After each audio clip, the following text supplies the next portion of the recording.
കട്ടളപ്പാളി കേസിൽ ജാമ്യഹർജിയുമായി തന്ത്രി കണ്ഠരര് രാജീവര്. തന്ത്രിയുടെ ജാമ്യഹർജി ഇന്ന് പരിഗണിക്കും. ദ്വാരപാലകപ്പാളി കേസിലും ജാമ്യഹർജി നൽകി. ഈ കേസിൽ ഇന്നലെയാണ് ഹർജി നൽകിയത്. രാഹുൽ ജി നാഥുണ്ട് വിശദാംശങ്ങൾ നൽകാനായി.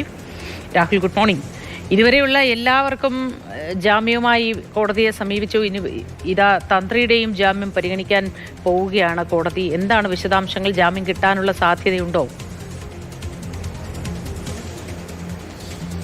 ഇന്നെന്തായാലും നിർണായക ദിവസമാണ്. കൊല്ലം വിജിലൻസ് കോടതിയാണ് ഈ ജാമ്യ ഹർജിയിൽ വിശദമായ വാദം കേൾക്കുക. ഇന്ന് തന്നെ ഒരു വിധി ഉണ്ടാകുമോ എന്ന് പറയാൻ കഴിയില്ല. കാരണം വിശദമായ വാദമാകും ഇന്ന് കേൾക്കുക. ഏറ്റവും പ്രധാനമായി നിലവിൽ ഇപ്പോൾ എന്തായാലും 3 പേർ ഈ കേസിൽ ജാമ്യം ലഭിച്ചിട്ടുണ്ട്. സ്വാഭാവികമായ ജാമ്യം നൽകണം എന്ന രീതിയിലാണ് കാര്യങ്ങൾ എല്ലാവരും ഉന്നയിക്കുന്നത്. തന്ത്രിയും അത്തരത്തിൽ തന്നെയാണ്. നിലവിൽ എന്തായാലും 2 കേസുകളുണ്ട്.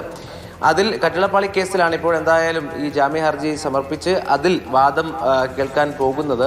മറ്റൊന്ന്, കഴിഞ്ഞ ദിവസം മോദി സൂചിപ്പിച്ചതുപോലെ ഈ ദ്വാരപാലക ശില്പങ്ങളുടെ കേസിലും ഈ ജാമ്യ ഹർജി സമർപ്പിച്ചിട്ടുണ്ട്. ഏറ്റവും പ്രധാനമായി പ്രതിഭാഗം പറയുന്നൊരു കാര്യം, ഇതിൽ താന്ത്രികമായ കാര്യങ്ങളിൽ മാത്രമേ തനിക്ക് പങ്കുള്ളൂ, മറ്റ് കാര്യങ്ങൾ തനിക്ക് അറിയില്ല എന്നൊരു വാദമാണ് വെക്കുന്നത്. ആ വാദം എത്രമാത്രം നിൽക്കും എന്നുള്ളതുണ്ട്. മറ്റൊന്ന്, സ്വാഭാവികമായ ജാമ്യം അനുവദിക്കുമ്പോൾ ഇനിയൊരു കുറ്റപത്രം സമർപ്പിക്കാത്ത സാഹചര്യവുമൊക്കെ ഉണ്ട്. അങ്ങനെ തന്നെയാണ് എല്ലാവർക്കും ജാമ്യം കിട്ടുന്നത്. വിമർശനത്തിന് കാര്യമാകുകയും ചെയ്യുന്നുണ്ട്. നിലവിൽ എന്തായാലും മുരാരി ബാബുവിനും സുധീഷ് കുമാറിനും എസ് ശ്രീകുമാറിനുമാണ് നിലവിൽ ജാമ്യം ലഭിച്ചിട്ടുള്ളത്. അതുകൊണ്ട് സ്വാഭാവികമായ ജാമ്യം ലഭിക്കുമോ എന്നുള്ള ചോദ്യമൊക്കെ നിലനിൽക്കുന്നുണ്ട്. എന്തായാലും ജാമ്യ ഹർജിയുമായി മുന്നോട്ട് പോവുകയാണ്. അവിടെ എന്തായാലും ഈ സാമ്പത്തികമായുള്ള ഉണ്ണികൃഷ്ണൻ പോറ്റിയുമായി ബന്ധപ്പെട്ട് സാമ്പത്തികമായ ഇടപാടുകൾ നടത്തിയിട്ടുണ്ട്. അതെല്ലാം വലിയ ചർച്ചയാവുകയും അതെല്ലാം കോടതിയുടെ മുന്നിൽ ഉണ്ട്.